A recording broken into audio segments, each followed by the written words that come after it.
Sa pagpapatuloy ng ating pagdebunk sa mga car myths, pag-usapan natin sa episode na to ang mga car batteries. Kamusta ba yung mga car batteries natin? Ano ba yung mga maling paniniwala when it comes to them? Sasagutin natin yan o pag-uusapan natin yan sa video na to. So ready na ba kayo? Tara, let's roll! The drive of the mind. Learn as you roll, leave no one behind. Car Talks PH, your partner in the trip. Every story, every ride comes with a legit tip. Unang myth, kailangan daw paandarin araw-araw ang kotse para hindi ma-discharge yung battery. Minsan naiisip yan ng mga car owners, lalo na kapag matagal nilang hindi nagagamit yung sasakyan nila. No? Minsan nga pag nasa abroad daw yung may-ari. Somehow, totoo, kailangan talaga nating paandarin yung sasakyan para hindi talaga ma-deplete yung charge ng battery natin. Pero kung papaandarin mo lang siya ng 2 to 5 minutes lang per day, it will not help yung battery mo. Baka nga mas maka-discharge pa yun ng battery mo. Kasi tanda natin, kapag ini-start natin yung sasakyan, yun yung pinakamalakas kumain na charge ng phase ng ating battery. No? Kaya kung sa-charge mo lang siya o hayaan mo lang siya nakastart ng around 5 minutes or less, baka hindi pa ma-fully charge yung sasakyan mo o yung battery mo. Kaya magandang gawin, instead na start mo siya everyday, at least every couple of days, 2 to 3 days, start nyo yung sasakyan, i-drive nyo ng konti, mga at least 5 to 15 minutes na drive, sapat na yon para mag-charge yung battery ng inyong sasakyan. Next myth, kapag ayaw umi-start ng sasakyan, battery daw agad yung cause. No, kawawa naman yung battery, di ba? Minsan, lagi siya yung nasisisi when it comes kapag hindi nag-i-start yung sasakyan. Tandaan, kapag hindi nag-i-start yung sasakyan, isa sa mga possible reason, car battery. Pero not 100% of the time, no? Minsan, mahina yung connection niya. Sabihin, maluwag yung mga battery terminals ng ating sasakyan. Pwedeng sira yung alternator mo or pwedeng sira yung starter mo. Yun yung mga option. Kaya hindi agad, huwag kayo agad bibili ng battery na kapalit, no? Kapag ayaw mag-start ng sasakyan. Ang magandang gawin, ipacheck nyo muna sa mga battery shop or sa mga electrician ng inyong sasakyan yung voltage or yung charging system ng inyong sasakyan.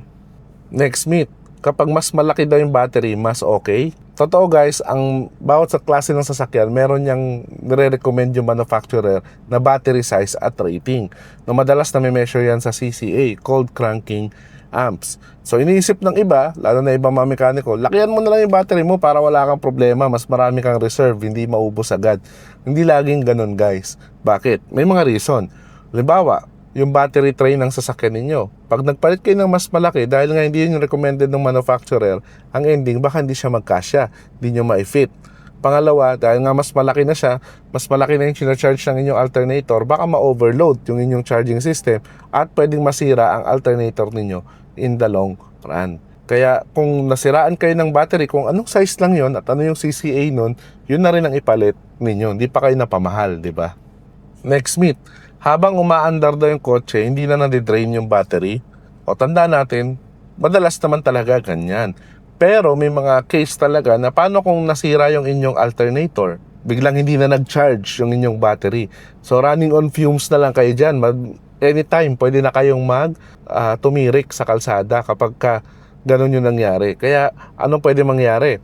Madalas abangan nyo guys, kapag umilaw yung battery indicator ng sa inyong gauge, itabi nyo na agad yan. Kasi ibig sabihin yan, may something sa inyong charging system.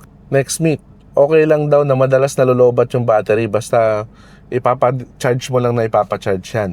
No? Totoo guys, hindi design sa ganyan yung mga car batteries natin. Design sila para magkaroon ng shallow discharge lang. Sabihin, unti-unting pagdi-discharge. Kapag lagi siyang lobat, sagad na sagad yung battery ninyo, in the long run, madali siyang masisira. So, kaya wag nyo hayaan na yung battery ninyo laging nalolobat. Hanapin nyo yung cause. Bakit nalolobat yung battery ninyo? Para ma-fix nyo yun at hindi nyo siya kailangang ipa-charge palagi. Next myth, patayin mo lang daw yung aircon at saka yung ilaw kapag nakapark ka, safe na, hindi na madidrain yung battery ng sasakyan mo. Talaga bang ganon? Tanda natin guys, maraming pwedeng maging cause ng pag-discharge ng battery ninyo over time, lalo na kapag matagal nyo siyang hindi ginagamit. No, halimbawa, nandyan yung inyong ECU, kumukuha ng kaunti-unting power sa inyong sasakyan. Nandyan yung inyong alarm system. Paano kapag ka merong ground sa inyong electrical system, yung rin niya nagde-drain sa inyong battery? At paano kapag ka meron kayong dashcam na naka-hardwire kit tapos walang battery protection? Umuubos din yan ng power o ng charge sa inyong battery.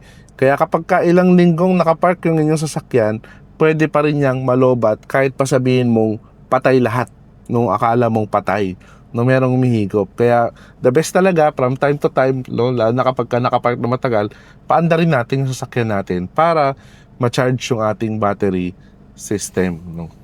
Next myth, kapag bago ang battery, hindi na kailangan i-check? Hindi. Kailangan pa rin natin yung gawin. Kasi tanda natin guys, meron mga tinatawag na may factory defect.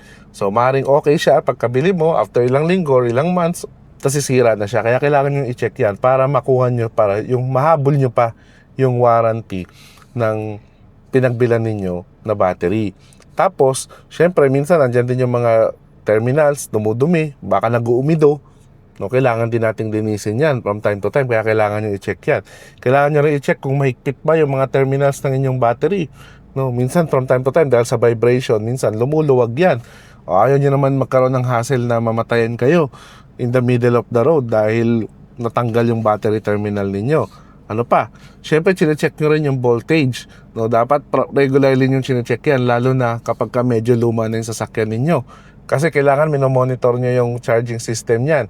Baka undercharging na siya or overcharging, worse. At kapag overcharging yung sasakyan, yung electrical system ninyo, alam nyo na, madaling masisira yung inyong mga car batteries. Kaya importante, no, kahit bago pa yung car battery ninyo, chinecheck nyo talaga siya from time to time.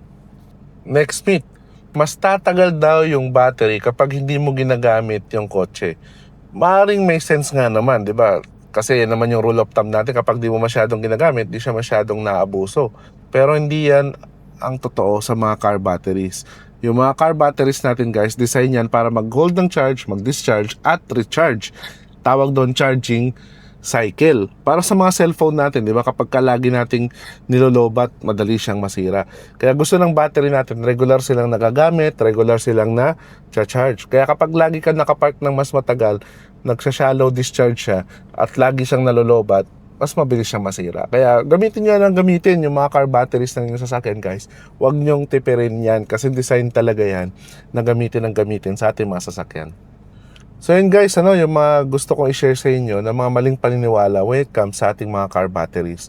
By the way, kung naghahanap kayo ng mga recommended ko na car batteries, ilalagay ko dyan sa comment section o itatag ko sa video na to para may idea kayo. Yung mga brands na yan, yung mga subok ko na car batteries. So kung nakatulong sa iyo yung video na to, like mo naman at share mo na rin sa mga friends mo para magkaroon sila ng mga ideas when it comes sa car batteries.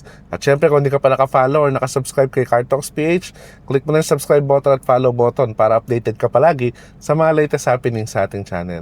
So till next videos guys, always remember, drive safe and enjoy!